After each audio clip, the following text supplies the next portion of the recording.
Hey, what's up guys? My name is Cal and welcome to the channel. If you're a brand new player to Maplestory and feel a bit lost on what to do or where to go, well, I got you. Here are some tips that I wish I knew when I first started playing the game. Anyways, we're gonna jump straight into it, so let's begin. Starting at number 10, when picking out a main, choose whatever class that looks aesthetically pleasing to you. Believe it or not, all classes can defeat every boss in the game, as well as being viable for both solo and party play. Don't just pick a class only because it's the best damage dealer in the game, or because it's in the meta at the moment. Chances are when the class eventually gets nerfed, your enjoyment of the class might also dwindle because of it. So pick a class that you know you would never get tired of looking at, because for the most part, you'll be playing on that character for a very long time. Think of it like eye candy. Moving on to number 9, and that is, you should just play your main. It's simple, play the game on your main as much as possible. Don't focus all your energy on optimization and efficiency right off the bat. You'll hear a lot of people say you need to get started on your Link skill and or Legion characters, and for the most part, yes, those are important to your overall power gain, but to be honest, early into the game, I'm talking like pre-level 200, you don't really need to worry about that at all. Just focus on leveling, take your time, and ease into it. My general rule of thumb is to just stick to your main until you get hit with a roadblock. For example, when you feel like EXP rate is slow, then sure, go make a Mercedes for that EXP Link skill. On the other hand, if a boss is taking too long to kill and you're barely scraping by with the timer, then by all means, dabble in some damage Link skills and or Legion characters. Overall, try not to get distracted on making too many characters and just focus on getting your main to where you want it to be first. On that note, number 8 is get your main character to level 200 and unlock their 5th job skills. The reason for that is because at 5th job, every class will have all of their core skills and abilities unlocked, which mean by then you'll have a better understanding of your class's core mechanic and playstyle. Not to mention that by getting to level 200, the game really opens up a whole new world for you. You can enter the Arcane River, which is a level 200 plus zone. Here, you'll have access to tougher bosses, better equipment, and more resources to upgrade your character.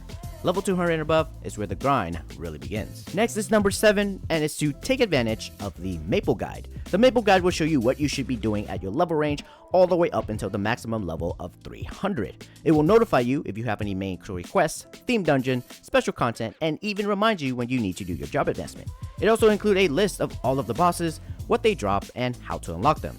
Additionally, by following the guide and completing certain tasks, you could also claim some pretty nice rewards for your trouble. The last thing I want to mention is the fast travel function. Basically, it lets you teleport to any major town or city as well as popular maps for a particular monster. It's a great way to get around when you're unfamiliar with where everything is. While we're on the subject of the Maple Guide, number 6 on the list is to make sure you do your pre-quests, especially for the bosses. Bosses in Maplestory is one of your major endgame content. It is a source of money and where you will find most, if not all, of your best in-slot equipment. Just to name a few, I highly suggest doing the pre-quests to unlock the Chaos Rubis bosses, Arcarium, and Golux, as all of those bosses drop gears that you can take with you to the late game. Furthermore, make sure to unlock special content like your Profession, Monster Park, Maple Tour, and Ursus. These type of content will reward you with EXP, Meso, buffs, and in the case of Profession, you can eventually craft EXP and drop rate potions. These will be super important as you move into level 200 and beyond. Moving down to number 5 is work on getting Meso and item drop rate gears as soon as possible. Drop rate gear becomes super valuable once you get into the Arcane River area and beyond. They are also a must for when you start doing your weekly bosses. Item drop rate is great for finding resources like cubes, flames, and gears, whereas Meso drop rate is for the amount of Meso drop when you grind monsters in these high level zones. I would highly recommend using some of the early game boss accessories,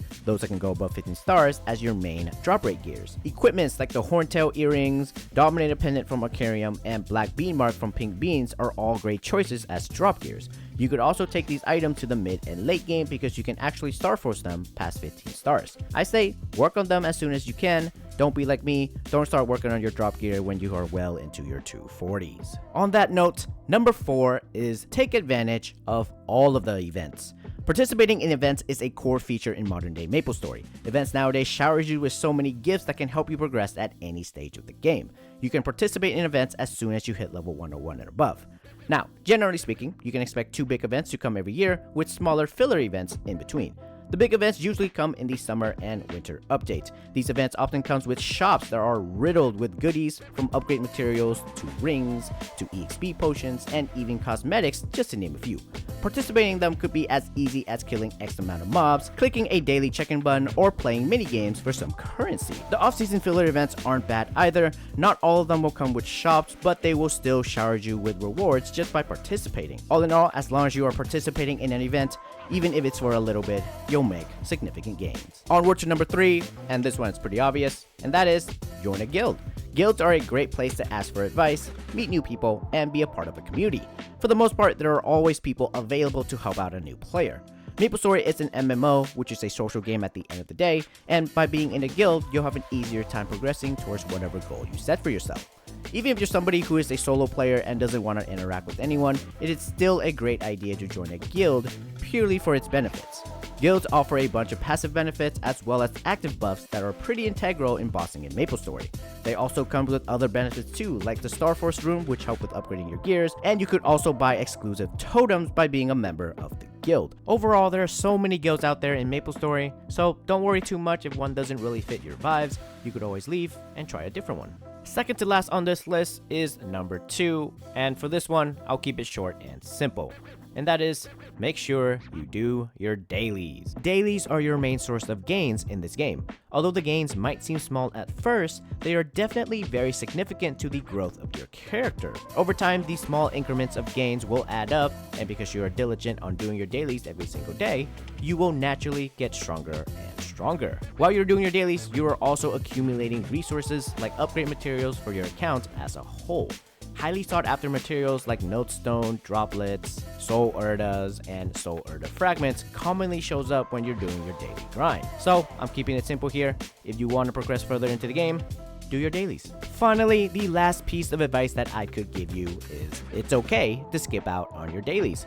I know, I just told you to do your dailies, and now I'm telling you that it's okay not to do it. Hear me out. Don't just jump straight into doing every single daily task for every single day of the week, unless you want a quick way to burn yourself out. Burnout is a real thing for this game in particular. I mean, there is a reason why the game is called Daily Story. It got so bad to a point that there is now a whole system dedicated to tracking every single dailies and weeklies in the game. The system is called the Maple Planner, and I highly recommend using it. Don't get me wrong, dailies are important, but don't stress yourself over it.